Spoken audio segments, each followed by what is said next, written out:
D'abord, bienvenue. Merci à GACD d'avoir organisé le webinaire sur la phytothérapie, l'aromathérapie, qui est quand même un symbole et un départ de bien-être et de nouvelles façons d'être et de vivre dans son cabinet dentaire. Alors, nous allons commencer tranquillement pendant une petite heure ensemble, le stress et les solutions qu'on peut trouver intéressantes, à la fois dans tout ce qui peut être du domaine des complexes aromatiques pour les enfants et pour les adultes. Ce qui va être intéressant, c'est de bien saisir que nous sommes dans un domaine qui a beaucoup évolué, qui est passé d'un empirisme à du scientifique. Et nous, ce qui va nous intéresser, c'est de l'utiliser de façon scientifique pour qu'on soit confortablement utilisateur en validant son application en dentaire. Alors, sachez que c'est déjà utilisé en dentaire depuis maintenant environ une dizaine d'années, on peut dire en dentaire à peu près, que maintenant dans les DU, on commence à l'installer notamment dans le DU d'implantologie d'Evry où il y a un module phytoaroma en chirurgie. On l'a également dans les facultés de médecine et de pharmacie où on a des DU spécialement pour la phytoaroma. Il y a l'Académie des savoirs également qui organise pour les dentistes des formations complètes et il y a GACD qui fait des webinaires très pratiques qui vont vous permettre de pouvoir aisément commencer à pouvoir matcher, utiliser certains remèdes phytoaromathérapiques. Et là d'ailleurs, c'était l'année dernière, en octobre 2020, avec GACD, on est dans leurs locaux et on avait les TP. Vous voyez, on était distance, masque, visière et chacun sa petite paillasse pour pouvoir réaliser les préparations. Et Emmanuel Fouché était présente et avait très très bien organisé avec l'équipe. Il y avait aussi Laurent Chométon qui était présent, donc c'était vraiment très sympathique et très pratique. Et ça, c'est intéressant pour nous en tant que chirurgien-dentiste, c'est de savoir comment, dans un état de rythme au cabinet, de stress environnant, comment on peut apporter une touche on va dire, zen attitude. Et donc là, vous avez la promotion de l'année dernière avec effectivement les masques pour marquer l'événement. Pour avoir plus de renseignements plus complets, vous avez des livres qui sont dédiés à la phytoaroma et d'ailleurs GACD le présente dans son catalogue et vous avez des formations qui sont aussi avec GACD, avec l'Académie des savoirs, avec d'autres types de formations possibles. Alors là, on va rentrer dans le vif du sujet, mais en ayant une prise de conscience, c'est qu'on est dans un domaine qui est scientifiquement validé. Pour bien vous le faire comprendre et vous le faire sentir, vous le faire percevoir, je vais vous donner un exemple pratique qui va vous faire comprendre comment on est passé de la recherche fondamentale à la recherche clinique jusqu'à l'utilisation pratique qu'on peut utiliser dans nos cabinets dentaires. Tout d'abord, sachez que les plantes, on parle souvent quand on emploie les plantes ou les huiles essentielles comme quelque chose de doux. En fait, attention, les plantes et les huiles essentielles peuvent être extrêmement dangereuses, peuvent être également extrêmement efficaces et même dans des pathologies extrêmement lourdes comme le cancer. Il y a eu des travaux de recherche qui ont été faits et qui ont montré que dans certaines plantes, et notamment la pervenche tropicale de Madagascar, qui est, on va dire, emblématique d'une période des années 90, où on a pu, en l'étudiant, découvrir des principes actifs extrêmement puissants qui peuvent agir sur le cancer, c'est-à-dire capables de tuer les cellules cancéreuses. Alors ça, c'était un point extrêmement intéressant pour guérir, pour traiter, pour accompagner le cancer du poumon, le cancer du sein, le cancer de la vessie. Donc c'est pour vous montrer combien cette plante avait de possibilités thérapeutiques. Et ceci a été fait bien évidemment dans un contexte de recherche avec le CNRS, avec l'ICSN très connu, qui se sont mis en binôme, en coopération d'équipe, pour aboutir à ces très très beaux résultats qui ont permis de sauver des vies. Cette plante, pourquoi je la donne en exemple? Parce qu'elle est assez exceptionnelle. À elle toute seule, elle a permis de fournir 4 molécules anticancéreuses, ce qui est énorme, grâce à un des principes actifs, pour faire court, qui sont les alcaloïdes. Les alcaloïdes, attention, c'est plein de propriétés pharmacologiques intéressantes, mais également avec une toxicité extrêmement aiguë, ce qui fait que vous avez souvent ces effets secondaires que vous avez quand vous utilisez ces médicaments. Alors, maintenant, on se dit, mais oui, d'accord, les plantes ont des principes actifs qu'on utilise pour traiter le cancer. D'accord. Mais comprendre qu'une plante, ce qu'on a tendance à connaître de la plante, c'est surtout son métabolisme primaire, c'est-à-dire c'est sa croissance, c'est tout ce qui peut être la photosynthèse, etc. Mais on connaît moins son métabolisme secondaire. C'est-à-dire que la plante, elle peut fabriquer, pour se défendre de son environnement, des principes actifs pour se défendre des pucerons, se défendre d'une attaque de parasites, etc. Et pour augmenter ses défenses. Et on s'est aperçu que ces principes, on pouvait aussi leur faire une sorte de mimétisme d'utilisation en médical, en bucco-dentaire, dans tout le domaine de la santé, médicale, paramédicale et dans le bien-être. Et là, un point important doit vous venir en tête, c'est la notion de dose. Quand on est au sein de plantes et d'huiles essentielles, il y a un phénomène dose dépendante, un peu comme l'allopathie conventionnelle. C'est-à-dire que vous allez avoir la dose qui va agir dans cet effet bien-être et d'autres qui va agir dans le domaine médical. Donc, quand vous allez utiliser une huile essentielle pour le stress, en fonction de la dose que vous allez donner, soit vous allez avoir un rôle de stress sur le stress, le côté anxiolytique, plus intense, ou dans une concentration beaucoup plus légère qui va vous donner le rôle de bien-être. Et ça, ce sont des nuances importantes à saisir d'emblée. Une plante, c'est très très riche. Et dans ce métabolisme secondaire, on a des polyphénols, des terpènes, on a des alcaloïdes. Et dans ces terpènes, on a des huiles essentielles. Et là, c'était pour vous montrer la richesse de ce que l'on peut trouver. Et cette richesse-là permet d'extirper des molécules avec des propriétés, et ces propriétés vont nous donner des indications. C'est cette trilogie à saisir. On va découvrir ces principes actifs, on va chercher à quoi ils peuvent servir dans les propriétés et voir comment on peut les utiliser dans nos indications. Donc c'est assez bien organisé. En fait, les plantes, c'est de la phytochimie, en clair. Et on a des sources de molécules anticancéreuses qui ont pu être mises en évidence par des principes actifs qu'on a retrouvés dans des plantes. Mais, point important, c'est que vous vous rendez bien compte que quand vous voulez extirper des principes actifs d'une plante, vous avez besoin que vous puissiez conserver, reproduire ce produit efficace pour la prescription.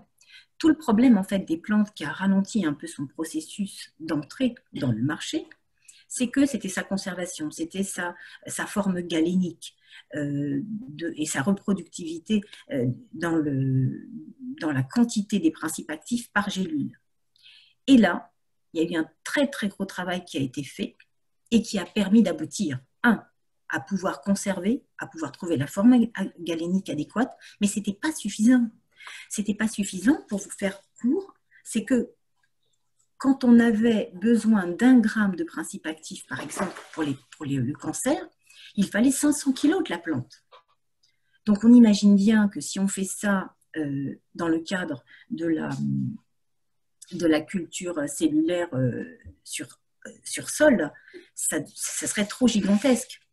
Donc on s'est retrouvé, grâce à des chercheurs, à pouvoir faire ce qu'on appelle une culture végétale hors sol. Et c'est le fait d'avoir breveté ce processus qui a permis de mettre en place les médicaments que vous voyez là sur cette diapositive. Et on ne se rend même plus compte maintenant que ce sont en fait des principes actifs issus de plantes qu'on a réussi à concentrer, à extirper, mais par une culture cellulaire hors sol. Et là, c'était bingo. On arrivait à la vinorelbine, docétaxel que vous connaissez, taxotere que tout le monde connaît pour la prostate, le poumon, le sein, vous avez une navelbine. C'est-à-dire qu'on a réussi à identifier ces principes actifs, à repérer la quantité de plantes nécessaires pour arriver à une quantité de principes actifs bien évidemment beaucoup plus faible, avec une culture qui ne demande pas d'aller avoir des énormes champs. Et donc, ça devenait beaucoup plus facile à pouvoir maîtriser et à diffuser. Alors, ce qui va être intéressant, c'est de vous faire déjà percevoir de façon courte mais nécessaire qu'on est passé dans cette phase de phytochimie, de phytoaromathérapie scientifique. Et ce qui fait que vous allez pouvoir le prescrire et l'utiliser comme un médicament conventionnel, mais au lieu que ce soit de l'allopathie directement, c'est de la phytoaromathérapie, en sachant qu'on est toujours sur du pondéral. On est dose dépendante et on est donc dans le même fonctionnement que l'allopathie, parce que effectivement, la phytoaromathérapie est une branche de l'allopathie. La phytoaroma ne fait pas du tout partie de l'homéopathie. C'est deux façons c'est deux méthodologies de médecine différentes, puisque l'un, c'est par le pondéral, la masse, la matière, dose dépendante, alors qu'en homéopathie, on est en infinitésimal. Alors pour le stress, ce qui va être intéressant, c'est de repérer, parce que comme je voudrais que vous soyez, que vous ayez cette pratique rapidement, c'est-à-dire que vous ayez une pratique aisée rapidement après, cette petite, ce clin d'œil en fait important sur le stress et les huiles essentielles, c'est de vous donner une huile essentielle qui va être très très efficace pour vous tout de suite. Et d'ailleurs, GACD la propose dans son catalogue, c'est la lavande fine. La lavande fine, on l'appelle la reine des huiles essentielles anti-stress. Repérez bien que lorsque vous choisissez une huile essentielle, quand on commence à apprécier les huiles essentielles, à les choisir et à identifier des petits producteurs, etc., toujours penser à savoir quel est le type, son nom latin. Parce que parfois, on vous présente de la lavande fine alors qu'en fait, on ne vous a extirpé qu'un principe actif et que vous n'avez pas la totalité. Parfois, on vous coupe des huiles essentielles. Donc, regardez bien qu'il est noté lavandula angustifolia. Et c'est évidemment l'exemple typique de l'antistress aromatique, aromathérapique, parce que grâce aux recherches qui ont eu en la matière, on a énormément d'informations sur les effets sédatifs de la lavande fine, grâce à certains de ses principes actifs, avec un rôle benzodiazépine-like. Et ça, c'est aussi porteur que si vous preniez des benzodiazépines conventionnelles, puisqu'on a repéré de façon identifiée en recherche et en clinique que la lavande fine avait ce rôle complètement anxiolytique par l'allopathie phytoaromathérapique, alors qu'on en connaît d'autres, bien évidemment, comme l'atarax, etc., qui ont un rôle anxiolytique par l'allopathie conventionnelle. Et cette nuance, eh bien, la différence, c'est ce que vous voyez en rouge. C'est-à-dire, on n'a pas l'effet de dépendance, on n'a pas l'effet d'effet indésirable, mais on a l'effet anxiolytique. Et c'est ça l'avantage de la plante et de l'huile essentielle, c'est que vous pouvez, elles peuvent être très dangereuses si on ne sait pas l'utiliser, donc il y a des précautions à prendre, mais si on sait la cibler, alors c'est des bienfaits où les patients vont vous bénir. Alors pour vous faire toucher du doigt une petite partie des recherches qui ont lieu en la matière. Eh bien, ça a commencé dans les années 80. 89, on a commencé à plus identifier les récepteurs en fait sur lesquels agissent la, la, la lavande fine, et notamment les récepteurs qui concernent les récepteurs les récepteurs GABA au niveau du cerveau.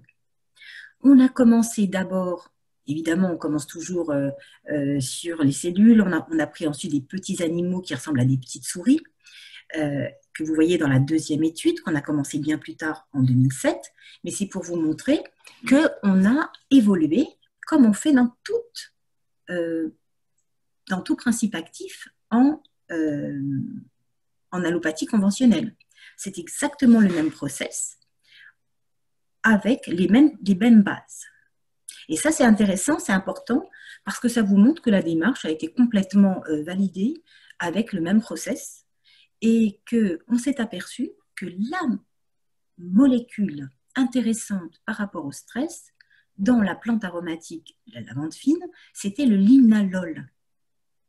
Et on s'est aperçu qu'il était également très efficace, pas simplement par voie orale, mais il a été étudié par voie d'inhalation, c'est-à-dire par voie de diffusion dans l'air, parce que c'était une voie aussi qui est une voie d'absorption rapide.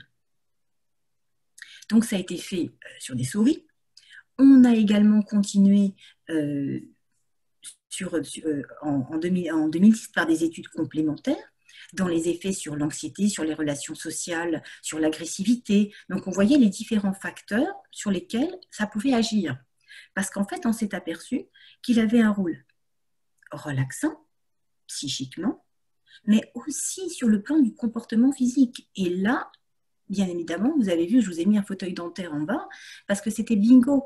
Quand vous avez une chirurgie à faire pour un patient, quand on la fait, on aime bien que le patient soit à la fois en zen attitude au niveau de, on va dire, de son mental, mais également de son physique.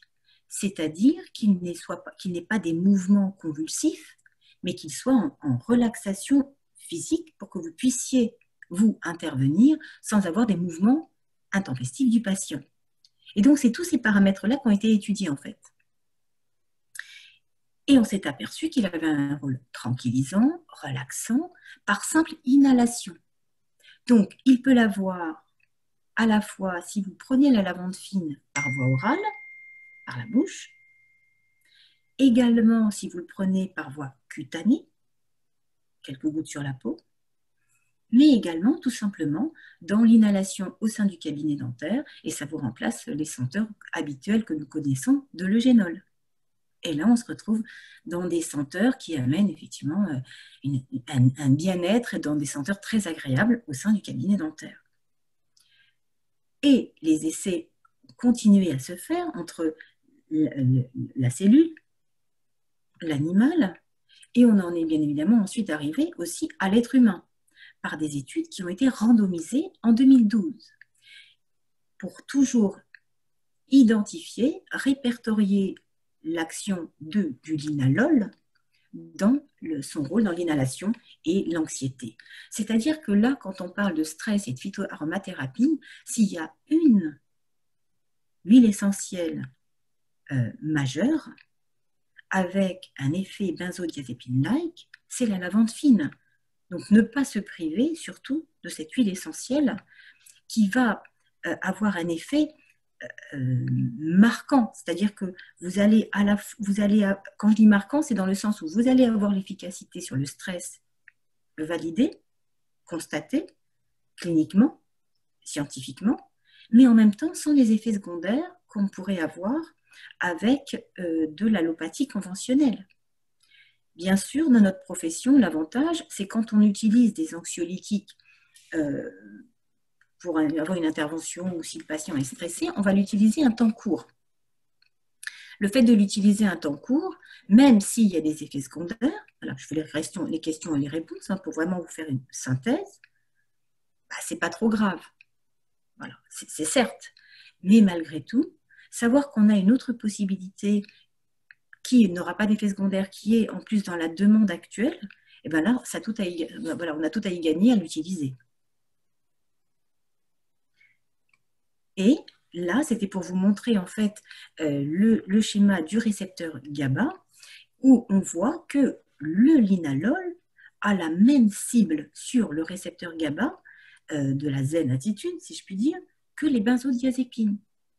Et c'est grâce en fait à cette identification qui a été faite lors des études de recherche qu'on a compris pourquoi le linalol, la lavande fine, avait un effet aussi bluffant, entre guillemets. Parce qu'au départ, on n'avait pas identifié la molécule. Là, maintenant, on l'a identifiée. Et bien évidemment, quand vous identifiez la molécule, on fait toujours, en fait, dans les travaux de recherche, l'effet inverse, c'est-à-dire on bloque le récepteur et on vérifie si le linalol agit. Et si on voit qu'il n'agit pas, c'est quand là, on a doublement prouvé. Et ça a été le cas.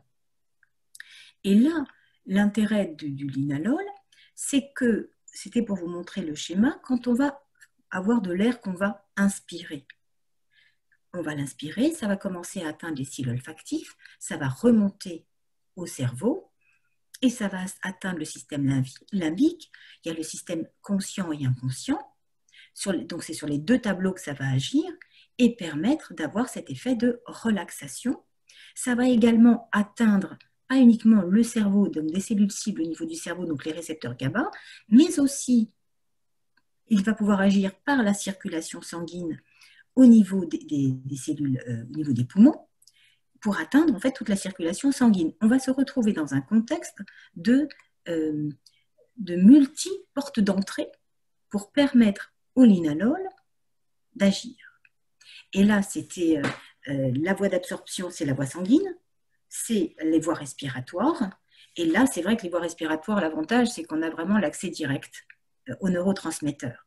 D'où le côté extrêmement pratique et facile de l'inhalation qui est permis grâce à ces complexes aromatiques qui sont riches de molécules avec un effet directement sur les neurotransmetteurs. Donc ça, c'est un point très positif. Donc, comme je vous disais tout à l'heure, quand on a montré ces résultats-là, donc il y en a concertement qui ont fait des travaux de recherche, eh bien, on essaie toujours de prouver par le négatif. Alors, on traite des souris au flumazenil, donc on bloque les récepteurs du GABA et on regarde si le linalol fonctionne. Et bien là, on s'aperçoit que l'effet anxiolytique du linalol disparaît. Et là, c'est clair, c'est CQFD, c'est ce qu'il fallait démontrer pour montrer l'effet benzodiazépine-like du linalol. Et l'avantage dans le domaine des huiles essentielles, des plantes, c'est qu'on a des effets, ce qu'on appelle like, benzodiazépine-like, œstrogène-like, c'est-à-dire des similitudes, mais avec le côté moins d'effets secondaires.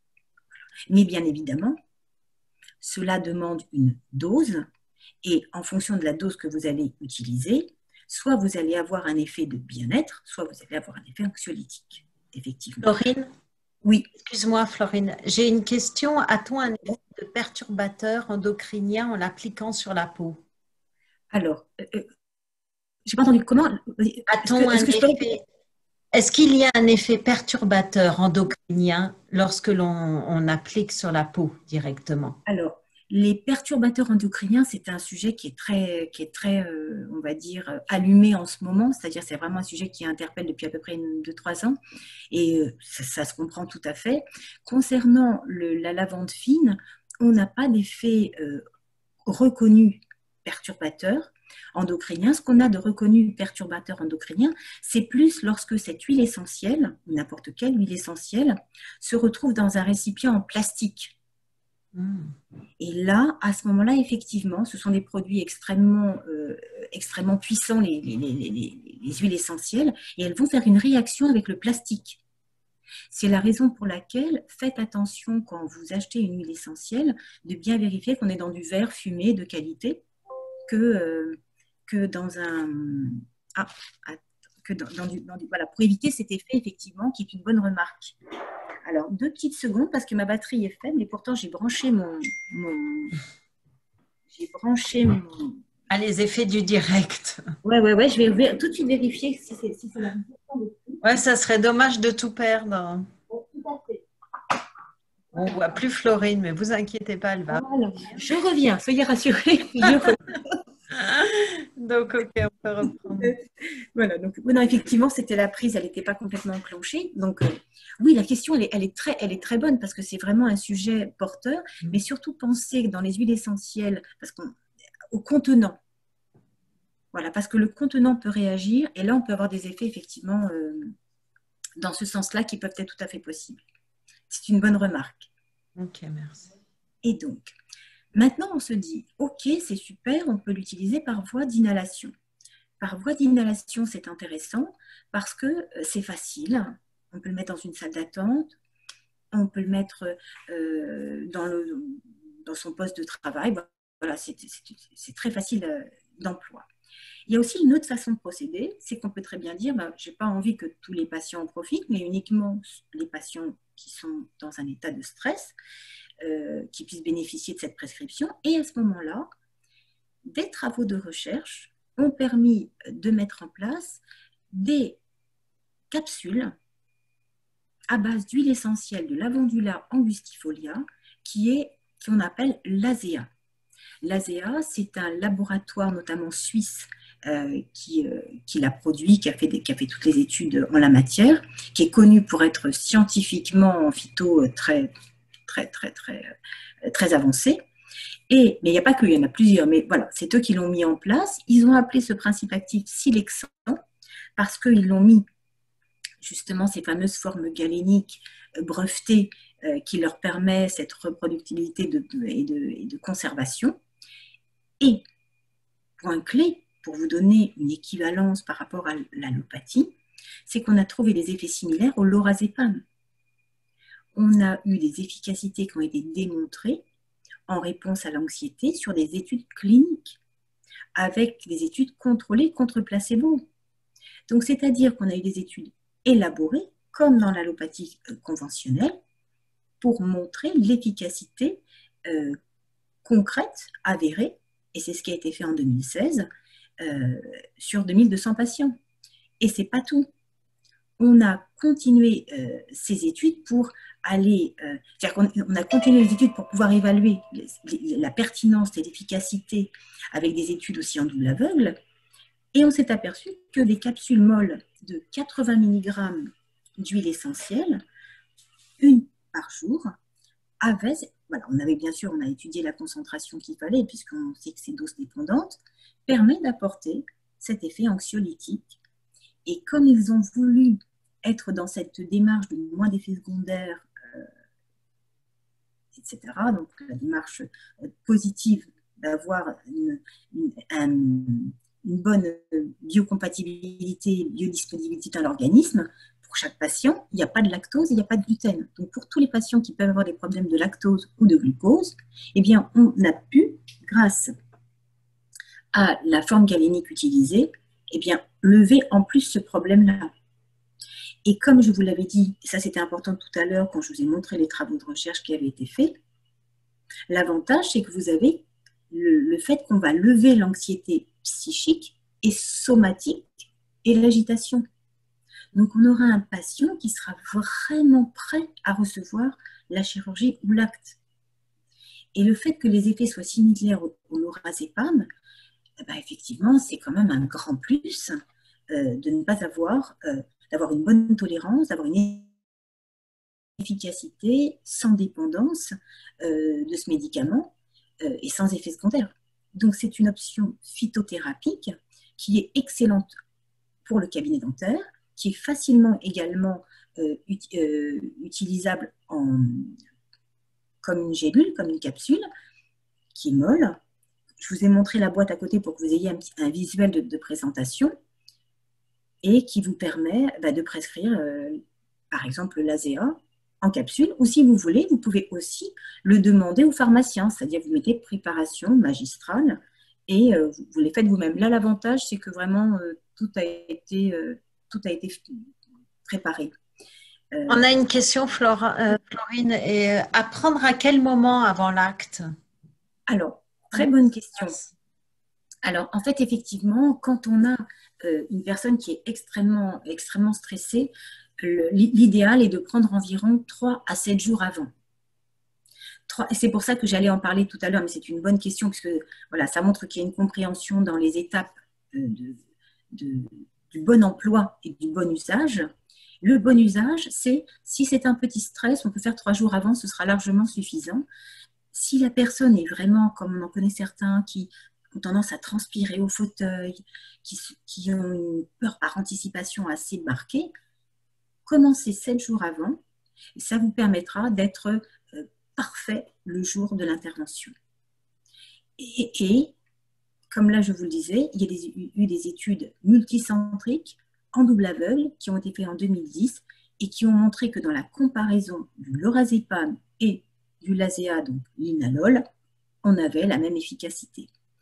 Et là, vous voyez le packaging en capsule molle, sans gluten et sans lactose, avec bien sûr 3 jours avant ou 7 jours avant, en fonction de l'anxiété du patient. Et ce qui a été comparé en double aveugle, pour vous montrer cette notion de dose dépendante, c'est qu'on s'est aperçu que sur 6 semaines, le fait de prendre du Silexan 80 mg par jour, donc ça veut dire une gélule par jour. Donc quand vous avez une boîte de 28 gélules, de 28 capsules, c'est pour un mois. Et le lorazépam, du 0,5 mg par jour. Et on a montré l'efficacité, la similitude d'action entre les deux. Mais la différence quand même, c'est que, ok, on a la même action, ça a été montré, etc. Bon, ok, mais c'est la différence de prix. Moi, j'aime bien donner les plus et les moins. Et les moins, c'est le coût. Quand vous regardez le prix d'une boîte de 28 capsules, c'est 18 €. Quand vous regardez celle du lorazépam, eh bien, 30 comprimés, c'est 2 €. Pour vous faire court, l'un est sur ordonnance, il est remboursé, l'autre, il n'est pas remboursé. Il peut se faire sans ordonnance, quoique normalement, il faut quand même mieux le mettre sur une ordonnance, mais c'est pour vous montrer qu'il y a le coût qui est complètement différent, qui peut être un barrière et un frein. Donc, c'est important de le signaler. Mais l'efficacité, on a l'équivalence. Hein. Donc, l'intérêt est là. On a des contre-indications pour les femmes enceintes, par exemple, les enfants. Alors, c'est une très bonne remarque. C'est la lavande. Alors, oui, les huiles essentielles et les femmes enceintes, ça fait bon ménage qu'après le 4e mois. Ah. C'est-à-dire. Comment ça se passe? De toute façon, c'est dans le questionnaire, on fait remplir un questionnaire avant? C'est ça, c'est tout à fait ça, Emmanuel. Quand on fait son questionnaire médical, c'est intéressant quand on demande quels sont les médicaments, les antécédents de médicaments que prend le patient. Il serait hyper opportun de demander aux patients s'ils prennent des plantes et des huiles essentielles. Parce que ça peut avoir un effet, un impact dans la thérapeutique. Il faut le savoir, il y a des interactions entre l'allopathie et la phyto. Là, ce n'était pas le cas, mais ce qui est intéressant de savoir, c'est est-ce que la patiente est enceinte, est-ce qu'elle ne l'est pas, est-ce qu'elle est épileptique, est-ce qu'elle ne l'est pas, la personne, ou est-ce qu'elle a de l'asthme ou est-ce qu'elle n'en a pas. Ah oui. Parce que ces éléments-là peuvent être un frein et, on va dire, une contre-indication relative à l'utilisation de la lavande fine. C'est-à-dire la lavande fine, il vaut mieux l'éviter en inhalation chez les personnes qui ont une tendance à être épileptiques ou asthmatiques. On va dire une tendance. Donc, on n'en passe pas dans le cabinet, quoi. On en met en diffusion dans le cabinet. Alors, pour le cabinet, ça sera en fait, ça je vais le faire dans le 2e webinaire. D'accord. Comme ça, ils auront toute la méthodologie parce que je voudrais vraiment qu'ils soient bien, je voudrais leur donner une direction pour que voilà, ce soit fluide dans l'utilisation. Mais dans un cabinet, à ce moment-là, effectivement, il y aurait, on va dire, pas en continu. De toute façon, c'est jamais en continu. Mais à ce moment-là, il va falloir faire des alternances. C'est-à-dire que la diffusion de lavande fine, par exemple, dans un cabinet, ça peut se faire sur une moyenne de 3 fois 35 minutes. Mais dans le cadre où on sait que dans la patientèle de la journée, on peut avoir des patients épileptiques, puisqu'on a son carnet de rendez-vous, ou des patients asthmatiques ou enceintes, et bien à ce moment-là, on peut choisir une autre huile essentielle ce jour-là. Point important aussi, c'est que même si le patient le respire, qu'il est dans la salle d'attente, et ça, c'est important de le dire tout de suite puisque la question est quand même ciblée dessus, c'est qu'il va rester quelques minutes. Il ne va pas rester un long moment. L'inconvénient majeur dans les huiles essentielles, c'est si vous êtes longtemps en contact. Si vous n'êtes pas longtemps en contact, eh bien, voilà, si vous n'êtes pas 1 heure en contact avec l'huile essentielle, c'est tout à fait acceptable, même si on est asthmatique. Hein. Et le but de l'huile essentielle, c'est qu'on a moins d'effets secondaires avec des huiles essentielles qu'avec de l'allopathie, mais quand même si ça tempère les effets secondaires, il y a quand même des contre-indications relatives ou absolues à tenir compte. La femme enceinte, l'épilepsie et l'asthme sont des points clés. Voilà, c'est dit, c'est important. Et dans l'histoire des plantes et des huiles essentielles depuis le père de la médecine, Hippocrate, eh bien, le stress, qui est un point qui a toujours existé, hein, actuellement ou pas, voilà, que ce soit maintenant comme précédemment et comme à venir, eh bien, les plantes déjà étaient utilisées pour traiter le stress, la douleur, la peur, les maux de la bouche, et c'est d'autant plus remarquable que Hippocrate a vécu près de 100 ans à une période où on ne vivait pas 100 ans. Et donc, le père de la médecine a quand même été un bon exemple dans ce principe-là. Et donc, cette ouverture qui a été au départ empirique, mais qui a montré son intérêt clinique, comme quand on dit des fois les remèdes de grand-mère, eh bien, cette ouverture qui est devenue scientifique maintenant, eh bien, maintenant, elle est établie par des bases, par des articles que l'on trouve dans le Code de la santé publique, qui ont installé la phytothérapie comme un médicament à base de plantes depuis le 22 décembre 2018. Et c'est pour vous expliquer qu'il y a eu un chemin, que maintenant on est dans un chemin pratique d'utilisation, et que les questions qui sont posées sont extrêmement ciblées et intéressantes pour notre pratique, parce que oui, il y a le fait de tenir compte qu'il ne faut pas du plastique pour ces huiles essentielles. Il faut tenir compte que si on a des patients asthmatiques, des patients avec des épileptiques, on met les huiles essentielles avec une pratique posée, c'est-à-dire on vérifie bien si on peut ou pas. Comme tout à l'heure, si on met des huiles essentielles pendant 5 minutes dans une salle d'attente, c'est complètement différent si la personne va rester pendant 1 heure. Voilà. Parce qu'on est dans des principes qui sont actifs, mais avec cet avantage d'avoir moins d'effets secondaires.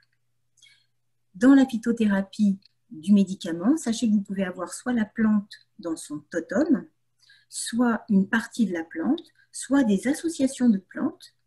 Et dans l'huile essentielle, en fait, quand vous avez une huile essentielle, c'est que vous avez ce qu'on appelle une plante aromatique sur laquelle on est capable d'extirper cette huile essentielle. Donc, en allopathie, on utilise par exemple de l'hydroxysine dichlorhydrate, du bromazépam, pour avoir ce côté anti-stress. Eh bien, sachez que maintenant, vous avez un parallèle. Et c'est ça que je voulais que vous ayez aujourd'hui, parce que pour moi, c'est important que vous ayez, on va dire, un bagage rapide, facile, et que vous pouvez utiliser dès demain. Vous prescrivez une huile essentielle de lavande fine avec une posologie équivalente, effectivement, à celle du bromazépam. Donc, c'est soit une capsule de l'ASEA, soit, je vais vous le montrer tout à l'heure, aussi en petits flacons d'huile essentielle que vous pouvez mettre sur la peau, et qui est très très facilement aussi utilisable, et on peut le trouver facilement. Vous avez aussi l'homéopathie, vous avez aussi des accompagnements par l'hypnose, par l'acupuncture, des techniques d'accompagnement anti-stress, mais c'est pour vous montrer que c'est une corde à votre arc. Et cette corde-là, elle est sur prescription et facilement utilisable. Alors, comme on l'a dit tout à l'heure, regardez bien quand vous prenez de la lavande fine, que vous ayez bien le nom latin Lavandula angustifolia, Savoir que vous avez, c'est issu en fait des sommités fleuries, la partie qu'on utilise et qui a été distillée, que déjà chez les Romains, bien évidemment, on l'utilisait, mais pour parfumer. Vous savez, il y avait le côté aromatique, anti-stress, par simplement la senteur agréable, pour ceux qui aiment, parce qu'il y en a qui n'aiment pas. C'est pour ça que savoir, mais la majorité quand même aime, mais malgré tout, c'est une odeur qui peut très bien ne pas être appréciée. Donc à ce moment-là, si elle n'est pas appréciée, on aura d'autres possibilités avec un effet anti-stress, qui est par exemple la mandarine. La mandarine, qui elle peut avoir un intérêt chez les enfants, parce qu'elle est aussi utilisable dans les salles d'attente avec les enfants.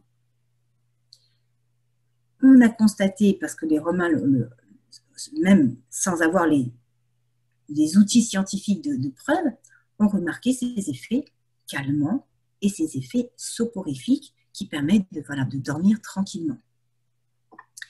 Pourquoi? Parce que dans la composition, on a une richesse de principes actifs, et je vous en ai mis que quelques-uns, et je vous ai identifié le rôle, c'est-à-dire le principe, sa propriété et son indication. On a 30 à 50% d'ester, avec un rôle aussi sédatif, antispasmodique. Donc les esters, vous savez, c'est ce qu'on appelle, dans ce qu'on a appris en pharmacologie, tout ce qui est acte de Hill, acétate de linalyle. On a des monoterpénols, dont le linalol, que nous avons bien identifié tout à l'heure, qui est anxiolytique dose dépendante, avec cet effet neurotonique et anti-infectieux à la fois. Parce que l'intérêt des principes actifs que l'on trouve dans une huile essentielle, c'est sa richesse d'action. Ce n'est pas un remède, une action, c'est un remède avec plusieurs actions. Et c'est la raison pour laquelle, quand on utilise la lavande fine, il y en a qui vont vous dire « moi je l'utilise aussi avec un rôle anti-infectieux ». C'est tout à fait juste. Il a aussi, dans sa composition, une capacité d'avoir un rôle anti-infectieux, parce qu'il ne contient pas qu'une substance, qu'un principe actif, il en contient plusieurs. Et c'est la raison pour laquelle on parle souvent de complexe aromatique. Si on prend les monoterpènes comme terpinènes qu'on trouve à l'intérieur de la lavande fine, quand on prend le totum de l'huile essentielle, là on aura un rôle antiseptique atmosphérique. C'est ça l'intérêt aussi quand on peut le diffuser dans la salle d'attente, c'est qu'on a un rôle calmant, mais on va aussi avoir un rôle antiseptique associé. Donc c'est l'ensemble des principes actifs qui fait que ça lui donne plusieurs polarités d'indication au cabinet dentaire. Et là, la posologie qu'on va voir ensemble, c'est celle qui va nous amener le côté anti-stress sur l'anxiété psychique et sur l'anxiété physique, c'est-à-dire apaiser l'agitation.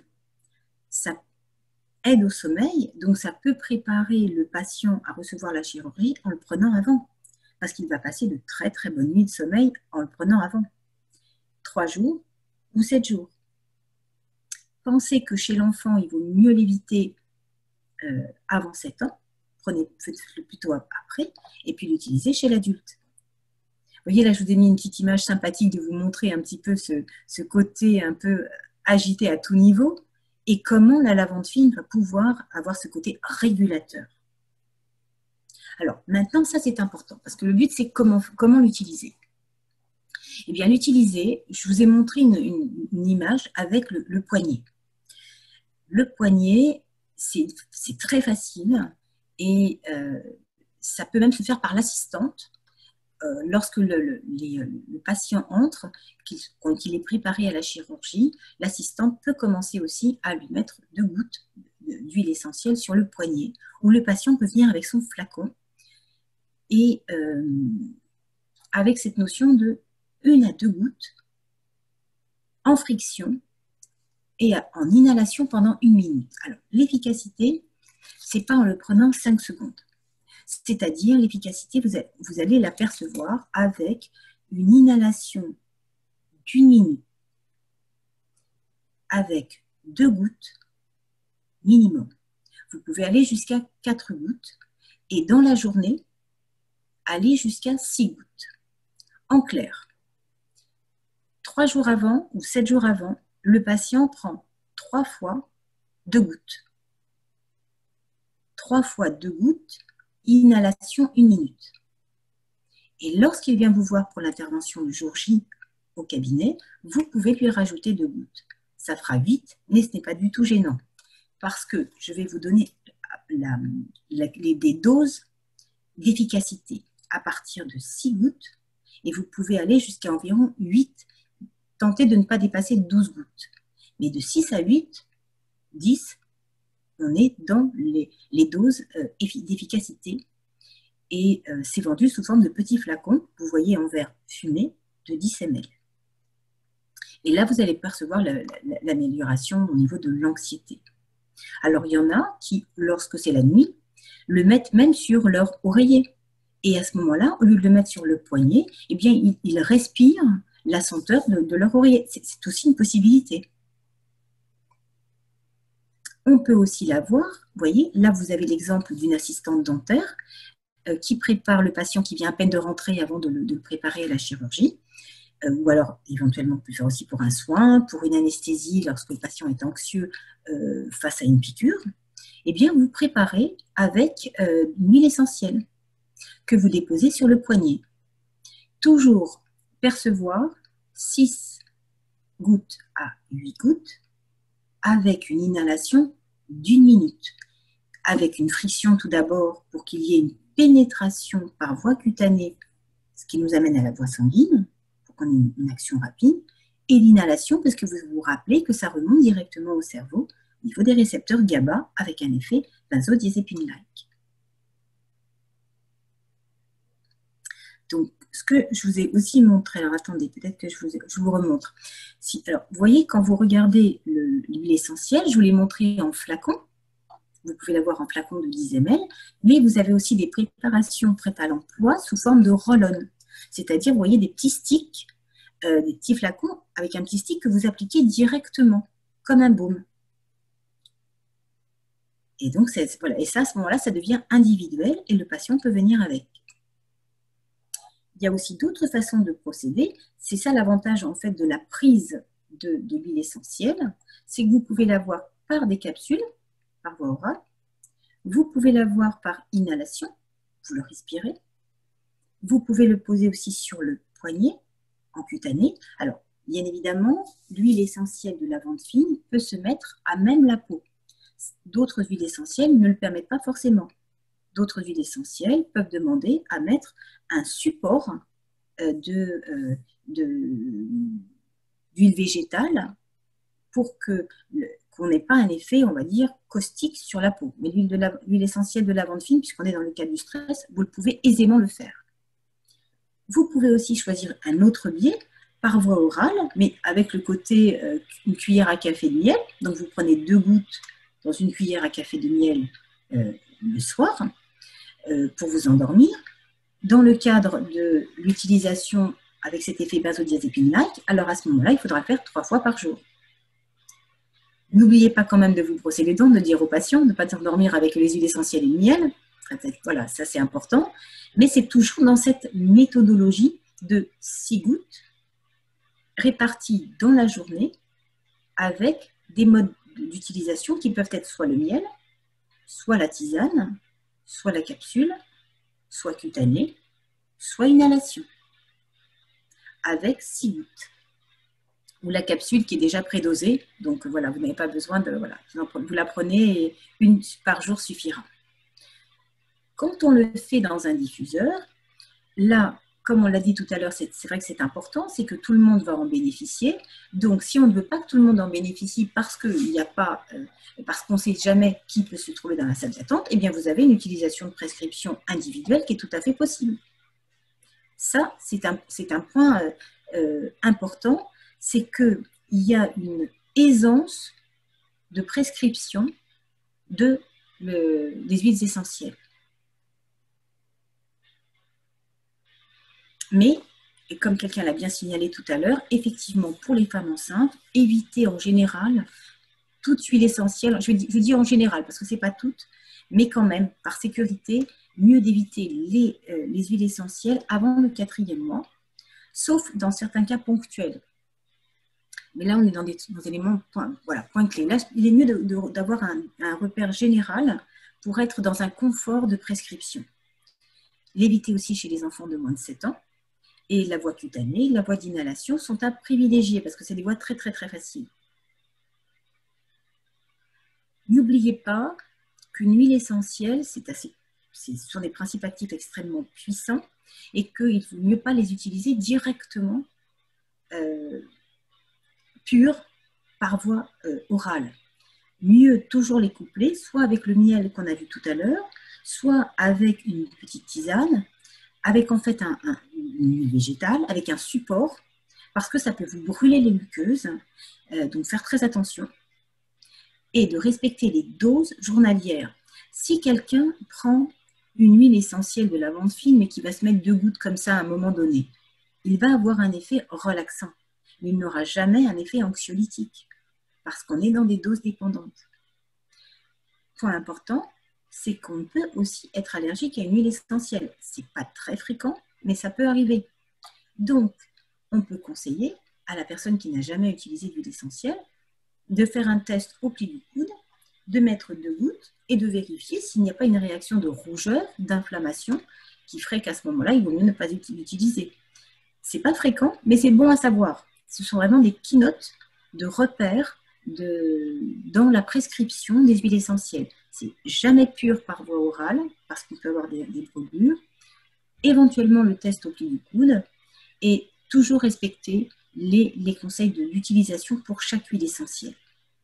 Florine, il est demandé si est-ce photosensible? Alors, c'est une très bonne remarque parce qu'il y a des huiles essentielles qui sont photosensibles, comme par exemple la mandarine. Donc, l'huile essentielle de mandarine, il ne faudra absolument pas la déposer sur la peau et ensuite aller au soleil dans l'heure qui suit, alors que la lavande fine, tout va bien, pas de problème. D'accord. C'est une bonne remarque. Comment on peut le savoir tout ça suivant les huiles essentielles? Alors dans le livre, c'est ce que j'allais dire, c'est noté tout ça. Oui, c'est noté parce qu'il y a une sécurité à avoir. Ah oui, c'est ça, oui. Voilà. Et en fait, on le sait aussi dans des formations qui sont ciblées. C'est pour ça qu'en fait, avec GACD, on est toujours très carré pour avoir les formations adéquates, ou alors des formations qui sont complètement encadrées, qu'on organise avec des enseignants. On a environ il y a une douzaine d'enseignants qui sont spécialisés en la matière et qui vous donnent un cadre complètement réglementaire et un cadre de pratique au cabinet dentaire de façon en toute sécurité. Et là, par exemple, vous voyez le professeur Raphaël Sarfati, vous voyez des étudiants dentistes de cette année-là où on reconnaît Dominique, on reconnaît Vincent, voilà, on reconnaît des beaux visages voilà, qui ont fait la formation complète.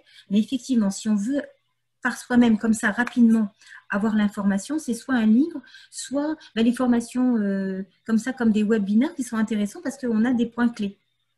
On a des informations clés. Mais la source majeure, c'est quand même l'information en dehors, c'est-à-dire la formation complète et le livre. Parce que le livre, au moins, vous le gardez, vous avez un petit doute, vous allez regarder. Ça, c'est vrai. C'est sûr que là, ce serait pas mal de l'avoir. Mais c'est vrai.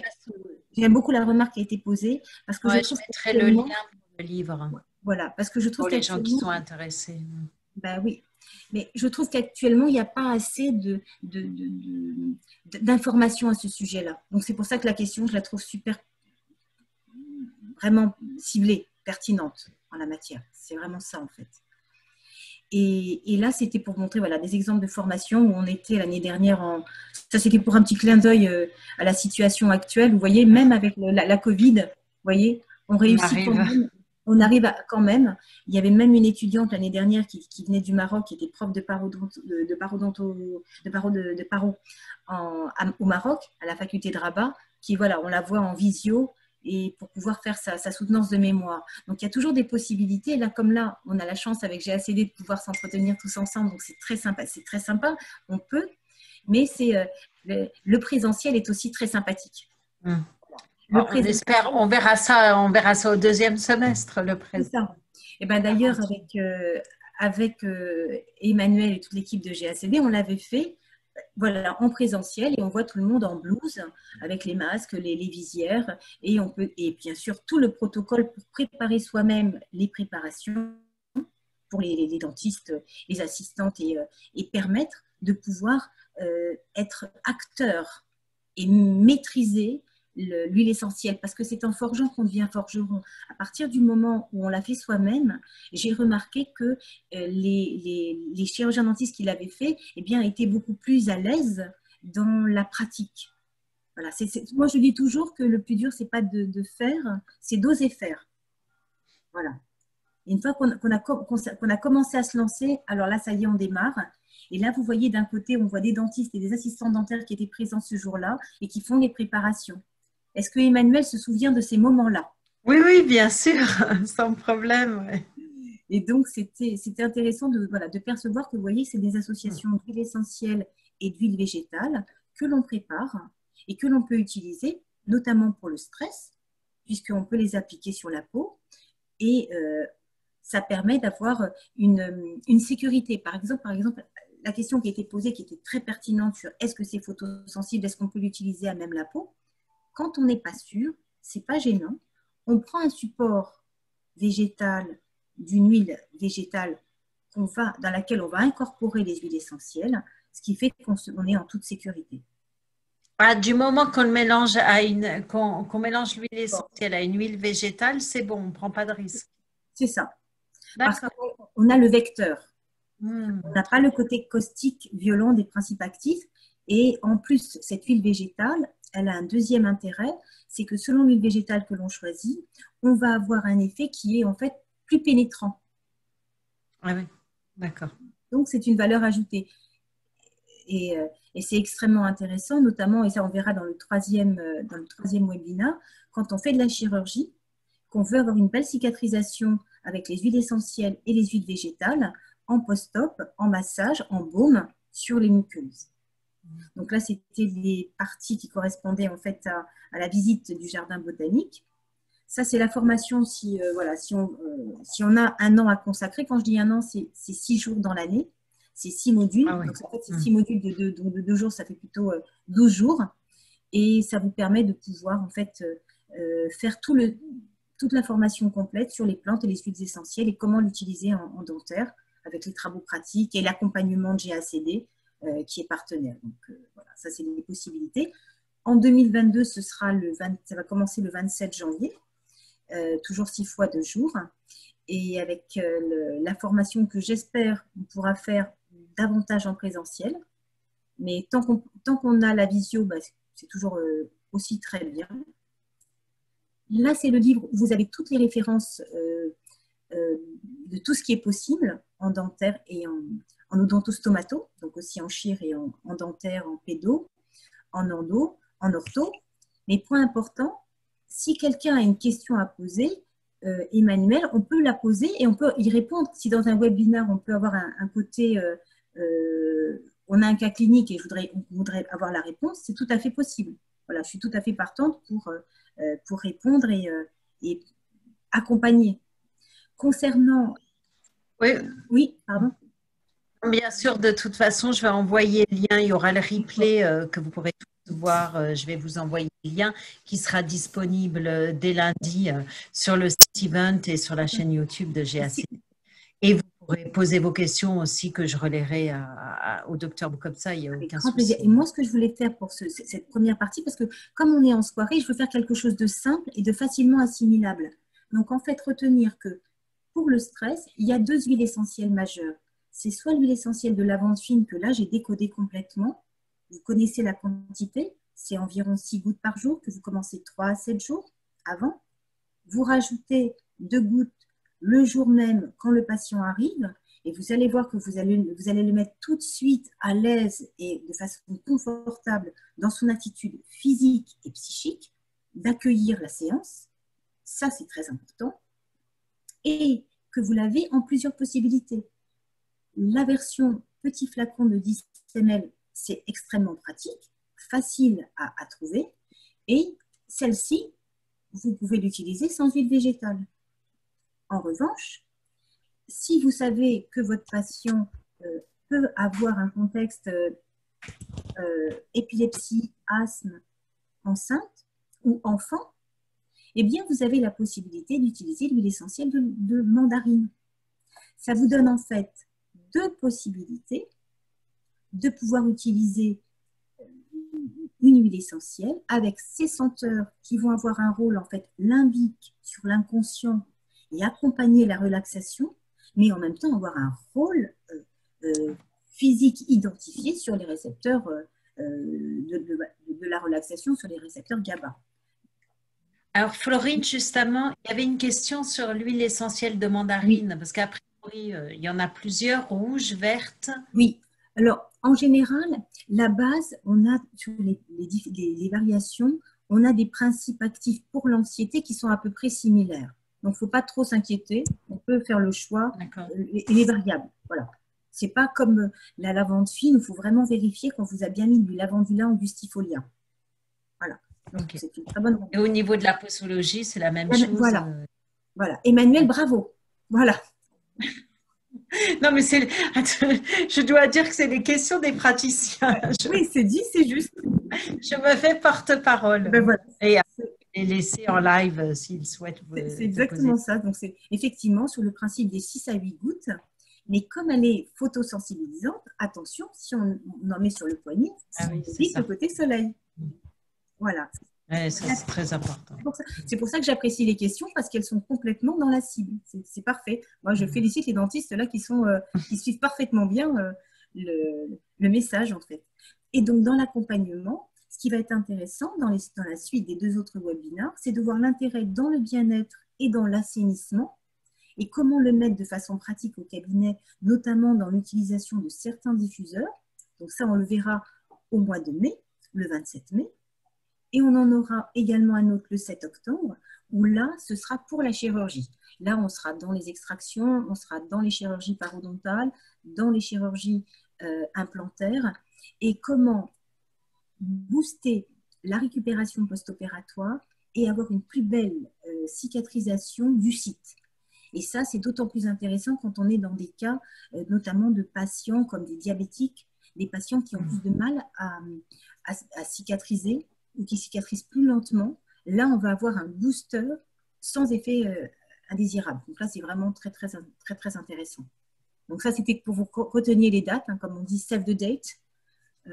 Et là, écoutez, moi, je voulais faire un clin d'œil à GACD, à toute l'équipe, et puis également à tous les dentistes qui viennent voilà, accompagner. C'est un bel échange, c'est une belle confiance entre GACD et les dentistes. Vous voyez bien évidemment Emmanuel, vous voyez Nelly, Laurent, Elodie.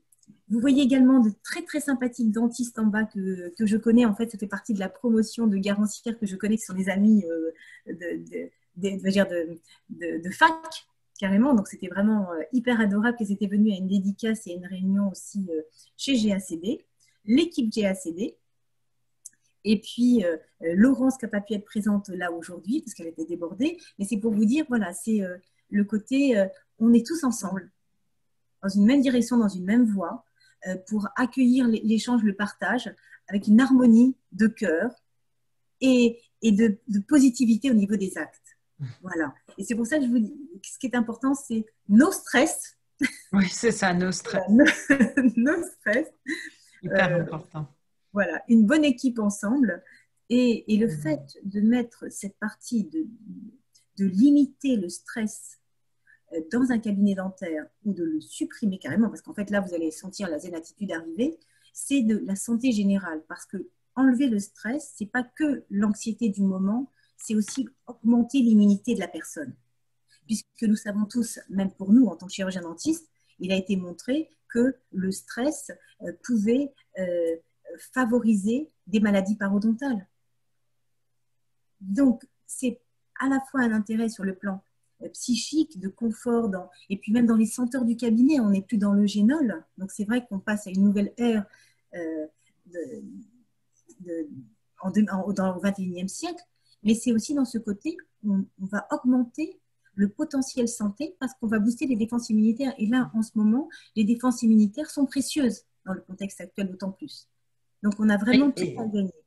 Ça fait partie de la qualité de vie au cabinet dentaire, justement, aussi bien pour le praticien, pour l'équipe qui travaille avec le praticien, les assistantes, mais aussi pour le patient, quoi. Je pense que c'est un ensemble dès qu'on arrive dans le cabinet. C'est ça. Donc, et cette valeur ajoutée, ben maintenant qu'on a tout le décodeur pour les huiles essentielles en la matière, ben profitons-en, pratiquons, utilisons mais dans le bon dosage.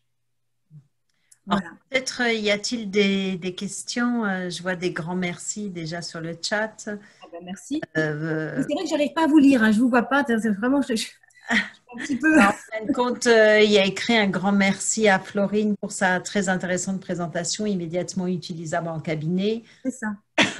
Ah, il y a une question, je vois. Est-ce que le diffuseur pose problème à cause des gouttelettes en suspension par rapport au Covid? Alors, ça, c'est une très bonne question.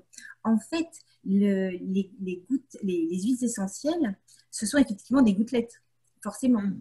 Mais ces gouttelettes, elles ont un très grand intérêt. Ce ne sont pas des gouttelettes qui sont néfastes, ce sont des gouttelettes qui vont au contraire apporter des principes actifs qui vont avoir un rôle positif comme c'est une thérapeutique. Il faut les dissocier des gouttelettes qui peuvent, elles, avoir un rôle de polluant. Ce n'est pas un polluant atmosphérique, mais au contraire, c'est une thérapeutique par atmosphérique. Donc, aucun souci, quoi. Voilà, pas de souci. Et ça, c'est le sujet que je vais développer la fois prochaine. Donc, j'apprécie beaucoup qu'on me mette, voilà, le petit élément qui va faire le lien avec le webinaire suivant. Tout à fait. Et je vois capsules dangereuses aussi pour les asthmatiques et épileptiques. Alors, les capsules, disons, comme c'est pas par inhalation, on considère que il y a moins d'effets, que c'est plus par inhalation. Parce que les études n'ont pas montré l'effet par les capsules. C'est une très bonne remarque. Et par les capsules, on n'a pas encore vraiment identifié le problème, mais plus par inhalation, parce que ça va directement au cerveau. Ce n'est pas tout à fait la même voie. Là, on passe par la voie sanguine, alors que là, on a une remontée directe. Mais le dire à 100%, là, je ne peux pas le confirmer à 100%, mais toutes les études qui ont été faites ont dit que non.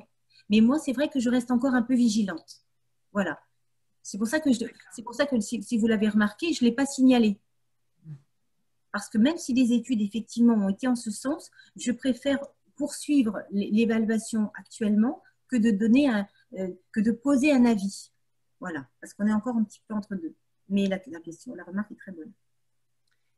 Sinon, on a une autre question. Le docteur Anne Choura nous dit: quel type de diffuseur recommandez-vous et comment le nettoyer ou l'utiliser si l'on change d'huile essentielle? C'est vrai qu'on ne sait pas toujours à ce niveau-là. C'est excellent. Alors effectivement, ça, ce sera le sujet qu'on va bien développer la fois prochaine. Mais le diffuseur adapté, il faut faire très attention parce qu'on justement, et on demande des conseils sur le choix d'un diffuseur. Comment on choisit le diffuseur? Alors le diffuseur, il faut le choisir avec une option, on va dire, médicinale. Pour avoir un effet médicinal, il faut choisir en fait une technique qui l'apporte. C'est-à-dire que, Florine, on n'achète pas son diffuseur n'importe où, c'est ça? Non, c'est ça, pas du tout n'importe où. Il faut prendre un micro-nébulisateur qui utilise une technique d'Venturi qui permet d'avoir un rôle médical. C'est-à-dire qu'on aura une diffusion qui va se faire de façon harmonieuse dans le lieu. Et ça, ce sera complètement le sujet de la fois prochaine. Mais oui, attention, on ne choisit pas n'importe quel diffuseur. Je sais que GACD en propose un qui est excellent. Oui, suivant tes recommandations d'ailleurs. Là, voilà. Il n'y a pas que celui-là qui est bien, il y en a d'autres. Parce que, voilà, je ne suis pas dans aucun laboratoire. Mais celui-ci, c'est un micro-nébulisateur. Pour le nettoyer, c'est important. Comme tu dis, Emmanuel, c'est extrêmement important parce que ça va me permettre, pour nous les praticiens qui diffusons, c'est d'avoir une harmonie de positionnement des principes actifs dans toute la pièce. Ce n'est pas un endroit plus qu'un autre. Ce n'est pas des huiles essentielles où vous avez qui vont descendre trop rapidement. On aura une bonne diffusion sur l'ensemble du volume. Comment le nettoyer? C'est une très bonne remarque. En fait, en général, on utilise de l'alcool et avec un système qui est déjà intégré dans le diffuseur quand il est en fait à visée, on va dire, programmée et médicale. Et dans celui qui est proposé chez GACD, par exemple, mais d'autres aussi le font, dès que ce sont des nébulisateurs ou micro-nébulisateurs, eh bien, vous avez un système qui est programmé où vous pouvez, dans votre petit flacon qui est mettre de l'alcool, vous appuyez sur un bouton, c'est un petit programme de quelques minutes, vous retirez, ça vous nettoie le diffuseur et vous pouvez passer à une huile essentielle suivante. C'est une bonne remarque. Ouais. Et ça, je vais le développer la fois prochaine aussi. Mais là, au moins que je donne des repères pour faire les bons choix. Ce qu'il faut vraiment éviter dans les diffuseurs, c'est dès qu'on fait chauffer l'huile essentielle. Parce que rappelez-vous ce que je vous ai dit tout à l'heure, l'huile essentielle, c'est un complexe aromatique, c'est un complexe de substances, de principes actifs. Et si vous le chauffez trop, il y en a qui le font dans certains types de diffuseurs, vous dénaturez les principes actifs. Et si on dénature les principes actifs, on n'a plus les principes actifs. On a des produits qui sont transformés. Et ces produits transformés, eux, peuvent être dangereux. Et c'est là où on devient polluant. C'est là où on n'a plus des gouttelettes thérapeutiques, mais on a des gouttelettes qui sont des polluants et qui peuvent être toxiques, qui peuvent se transformer en toluène. Vous voyez? Ça, c'est important à saisir. Donc, c'est pour ça qu'il y a des repères, c'est on ne chauffe pas, micronébulisateur et l'alcool avec des petits flacons qui sont déjà en fait normalement préprogrammés dans ceux qui sont des micronébulisateurs. Ah oui, il y a des nettoyants. J'ai une question du docteur Blandine Régnier. Oui. Une capsule ou une cuillère contenant 2 gouttes plus miel, c'est pareil? Alors, on peut, oui. C'est pour ça que tout à l'heure, je disais qu'on pouvait tout à fait à la place prendre le miel, la tisane, avec toujours ce formalisme de ne pas oublier de dose, de 6 par jour, en faisant 2-3 fois par jour. Oui. Je dis oui. Bien vu, bien compris. C'est ça. Bravo. Ah ben là c'est c'est moi qui suis qui savoure, voilà. J'apprécie parce que c'est très très bien compris et c'est tout à fait ça. C'est exactement cette notion de il y a une quantité et il y a plusieurs façons de pouvoir le prendre. Soit une prête à l'emploi, la capsule, soit on fait soi-même sa préparation. Mais j'avais mis l'histoire de la brosse à dents pour que la personne ne s'endorme pas avec. C'est-à-dire qu'une fois qu'on a pris ces huiles essentielles avec le miel, pensez à aller se brosser les dents. Ah oui, d'accord. Boire un verre d'eau et puis se brosser les dents. Ah oui, une bonne question. Peut-il avoir une interaction médicamenteuse avec certains effectivement médicaments que prendrait le patient? C'est le docteur Furiosi qui nous pose la question justement. Alors, pour la lavande fine, tout va bien. Voilà. Pour d'autres, tout est variable, mais pour la lavande fine, tout va bien. C'est pour ça que j'ai voulu faire une présentation, on va dire, facile pour l'utilisation au cabinet et sans risque pour le praticien qui l'utilise. Voilà, c'est pour ça que j'ai choisi celle-ci, parce que je savais qu'il y aurait une aisance d'application et ça donnerait en fait une confiance au dentiste de prescrire, parce qu'il va s'apercevoir très vite de l'efficacité et il va se dire, bon sang, mais c'est une bombe que j'ai.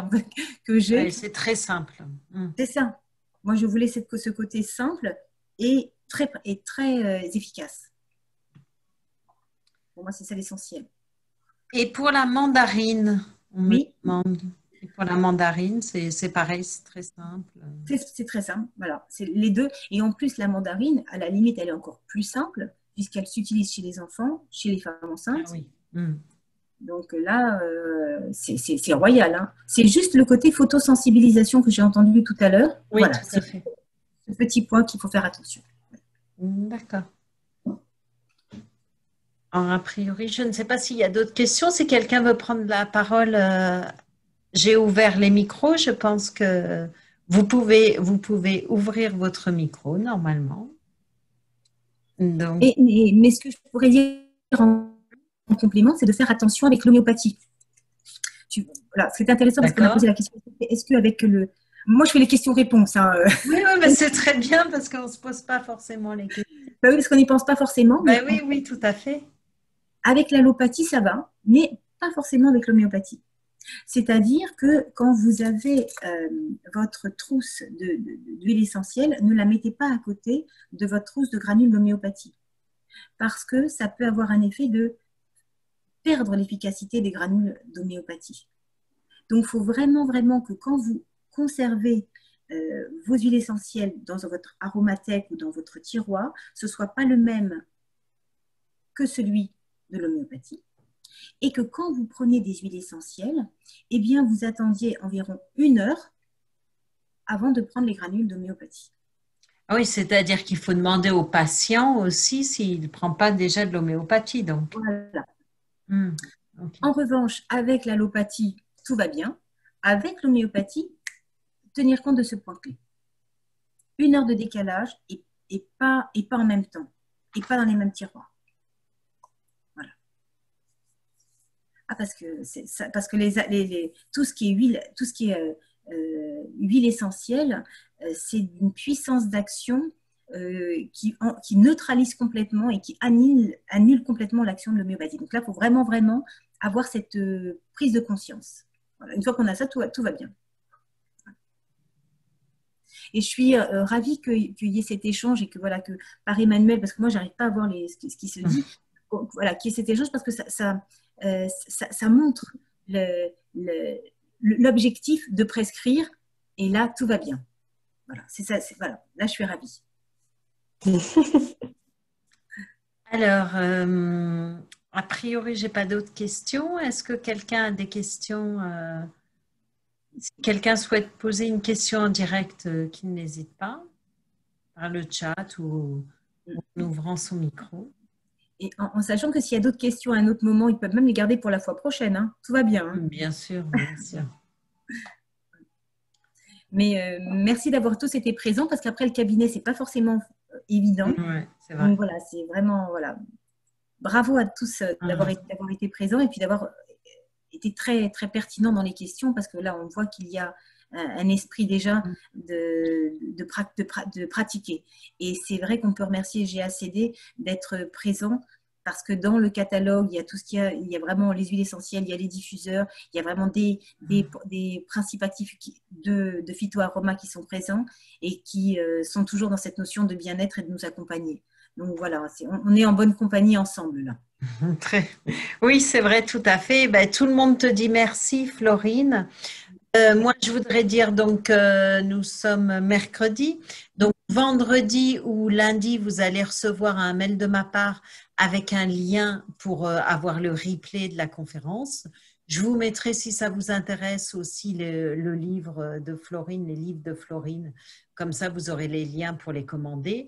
Et vous aurez mon adresse email qui n'est pas compliquée, mais vous pouvez me contacter à tout moment pour me poser des questions si besoin, que bien sûr je transmettrai à Florine. Donc n'hésitez pas, voilà, vous aurez tous les renseignements et si vous avez loupé quelque chose, il n'y a pas de souci. Et on se retrouve pour les 2 prochains webinars. Alors, bonne fin de soirée à tous. Merci beaucoup à tous, Florine, et au plaisir de se revoir sur les autres événements. Absolument. Et très bonne soirée et très bonne pratique. Merci. C'est ça. Et surtout, j'ai envie de dire, n'hésitez pas à mettre en pratique surtout, parce que c'est vrai qu'on a souvent peur de mettre les choses en pratique, mais n'hésitez pas dès demain à mettre en pratique. Exactement. Très bonne soirée à tous. Au revoir. À bientôt. Au revoir. Au revoir.